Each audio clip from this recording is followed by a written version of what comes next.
بسم اللہ الرحمن الرحیم اللہم صلی علی محمد وعلی آل محمد۔ السلام علیکم ورحمۃ اللہ وبرکاتہ۔ صحابہ کرام رضی اللہ تعالیٰ عنہ حضرت صلی اللہ علیہ وآلہ وسلم کے سانحہ ارتحال سے سنبھلنے نہ پائے تھے کہ نوزائیدہ اسلامی ریاست خطرات میں گھر گئی۔ کہیں نبوت کے جھوٹے دعوے دار اپنی اپنی جھوٹی نبوتوں کا ڈنڈورا پیٹ کر نو مسلموں کو مرتد بنا رہے تھے، اور کہیں مرکز خلافت کو کمزور کرنے کے لیے منکرین زکوٰۃ دینے سے انکار کرنے لگے۔ کہیں مرکز خلافت پر حملہ آور ہونے کی منصوبہ بندیاں ہو رہی تھیں۔ ان کٹھن حالات میں سیدنا ابوبکر صدیق رضی اللہ تعالیٰ عنہ کی جگہ کوئی اور ہوتا تو اس کا دل بیٹھ جاتا، کیونکہ جس طرح لوگ فوج در فوج اسلام میں داخل ہوئے تھے، اسی طرح انہوں نے یکے بعد دیگر اسلام کو خیر آباد کہہ دینا تھا۔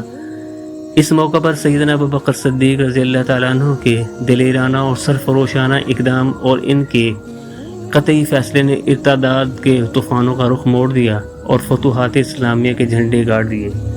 اس پرآشوب موقع پر آپ نے لشکر اسامہ کو کیسر روم کے خلاف جہاد پر بھیجنے کا عزم بالجزم کر لیا، اور صحابہ کرام کو یہ کہہ کر خاموش کرا دیا گیا کہ اگر تم نہ نکلے تو میں اکیلا نکلوں گا، اگرچہ میری تکہ بوٹی ہو جائے، اور اگر تم جہاد کے لیے نکل پڑے تو میری پرواہ نہ کرنا، اگرچہ یثرب کے بھیڑیے مجھے چیڑ پھاڑ کھائیں۔ آپ کی اس دل نشین تقریر پر صحابہ کرام کے حوصلے بلند ہو گئے۔ انہوں نے سرفروشانہ ولولے کے ساتھ جہاد کی تیاری شروع کر دی۔ اسی تیاری کے دوران ایک نقاب پوش خاتون سالار لشکر حضرت اسامہ رضی اللہ تعالیٰ عنہ کے پاس آئی اور کہنے لگی، اے سپہ سالار، میں اپنے شوہر کو دیکھنا چاہتی ہوں۔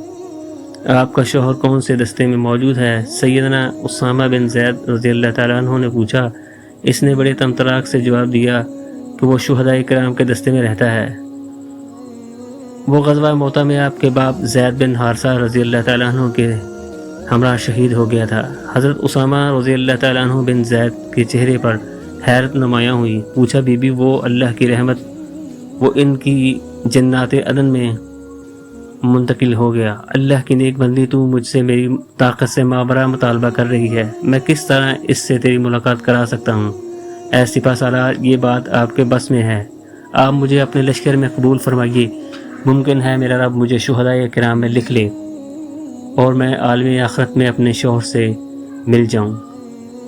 اے اللہ کی بندی، اللہ تیری وفاداری اور تیری شجاعت میں برکت فرمائے، تو گھر چلی جا، ہمارے پاس کافی لشکر ہے۔ یہ سنتے ہی اس نے اپنے سر سے سکارف اٹھا کر 2 طویل مینڈیاں کاٹ کر حضرت اسامہ رضی اللہ تعالیٰ عنہ کے سامنے رکھ دی اور بولی، یہ لو مینڈیاں، اور ان سے اپنے گھوڑے کی رسی بنا لو۔ کل آپ کی میری شجاعت کا آپ کو پتہ چل جائے گا۔ دوسرے دن حضرت اسامہ رضی اللہ تعالیٰ عنہ کے پاس ایک نوخیز لڑکا آیا اور کہنے لگا، چچا جان، مجھے بھی اپنے ساتھ جہاد فی سبیل اللہ کے لیے جانے دیجیے تاکہ میں شہید ہو کر اپنے ابا جان کے پاس چلا جاؤں۔ حضرت اسامہ رضی اللہ تعالیٰ عنہ مسکرا دیے اور فرمایا، لڑکے، اللہ آپ کی عمر میں برکت فرمائے، گھر چلا جا، اور جب تو جوان ہو جائے گا تو ہم تجھے اپنے لشکر میں شامل کر لیں گے۔ لڑکے نے فوری جواب دیا، میری ماں نے مجھے اللہ وحدہ لا شریک کے نام حبہ کر دیا ہے، لہذا اب مجھے قبول کر سکتا ہے یا واپس لوٹا سکتا ہے۔ حضرت اسامہ کے چہرے پر تعجب کے آثار نمایاں ہوئے۔ انہوں نے پوچھا، تم کس کے بیٹے ہو؟ لڑکے نے جواب دیا، میں اس خاتون کا بیٹا ہوں جس نے آپ کو گھوڑے کی رسی کے لیے اپنے سر کی مینڈیاں دی تھیں۔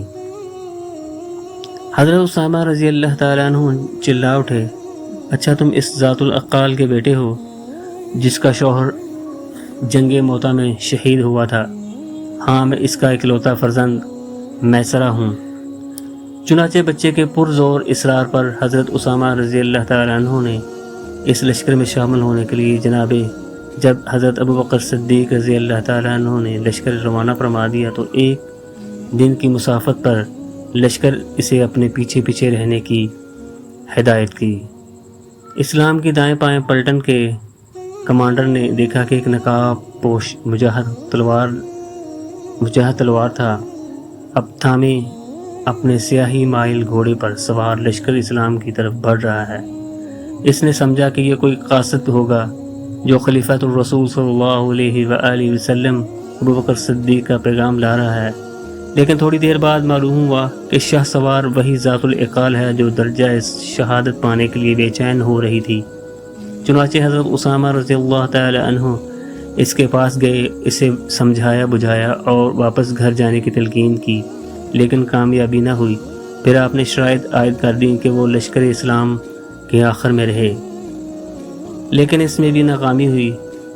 وہ خاتون نے مجاہدین سے آگے بڑھنے پر اصرار کیا۔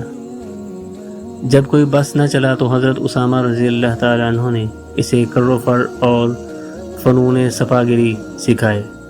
جب اطمینان حاصل کر لیا تو اسے قتال میں حصہ لینے کی اجازت دے دی۔ اگلے دن جنگ شروع ہوئی تو ذات العقال نے شجاعت و بہالت کی لازوال داستانیں رقم کیں۔ اس نے اپنی تلوار سے کفار کی لاشوں کے پشتے لگا دیے۔ مجاہدین اسلام جب بھی کسی کافر کا سر تن سے جدا ہوتا دیکھتے تو بلند آواز سے نعرہ تکبیر بلند کرتے اور خود بھی بڑھ چڑھ کر کفار پر حملہ آور ہوتے۔ دوسرے دن لڑائی کے بعد مجاہدین اسلام ذرا ستانے کے لیے بیٹھے ہوئے تھے کہ حضرت اسامہ رضی اللہ تعالی عنہ نے لشکر اسلام کے احوال کا جائزہ لینے کے لیے گشت شروع کر دیا۔ انہوں نے ذات العقال کے بیٹے کو سویا ہوا دیکھا تو پاس جا کر اسے جگایا۔ بچہ جاگتے ہی بولا، چچا جان، کاش آپ مجھے نہ جگاتے، میں شہیدوں کے جلوہ میں اپنے باپ کے ساتھ جنت کی نعمتوں سے لطف اندوز ہو رہا تھا۔ حضرت اسامہ رضی اللہ تعالیٰ عنہ فرمانے لگے، میرے بیٹے، اللہ کی قسم تو ہونہار اور مخلص بچہ ہے۔ چنانچہ یہ بچہ بھی جنگجو مردوں کے صف میں شامل ہونے پر اصرار کرنے لگا۔ جب اس نے آپ کو مجبور کر دیا، آپ نے اسے مختصر فنون سپاگری سکھائے اور اجازت دے کر اپنی ماں کے ساتھ رہنے کی تلقین کی۔ جب جنگ شروع ہوئی تو یہ بچہ اعدائے اسلام کی گردنیں کاٹتا ہوا دیکھا گیا، حتیٰ کہ دشمن کے تیر نے اسے درجہ شہادت پر فائز کر کے اسے اس کے باپ کے ساتھ ملا دیا۔ اس موقع پر اس کی ماں کسی کافر کے ساتھ نیزہ آزما تھی۔ جب اس نے اپنے مد مقابل کا سر اڑا دیا تو فوراً لپکتی ہوئی اپنے بیٹے کی طرف بڑھی، مبادہ کے دشمنان دین اس کے بدن کے ٹکڑے ٹکڑے کر دیں۔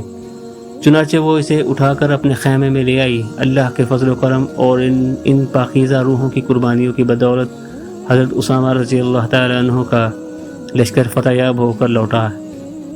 اس کے آگے آگے ذات العقال بھی تھی، جس نے اپنے شوہر اور بیٹے کی قربانی دی تھی۔ جس قوم میں اس جیسی خاتون، بہادر خواتین اور اس کے شیر دل بیٹے جیسے جاں باز ہوں، انہیں کفار نہ ہرا سکتے ہیں نہ زیر کر سکتے ہیں۔ اگر ویڈیو اچھی لگی ہو، ویڈیو کو لائک کریں، چینل کو سبسکرائب کریں۔ شکریہ۔ کیا آج آپ نے درود شریف پڑھا ہے؟ اللہم صلی علی محمد وعلی آل محمد۔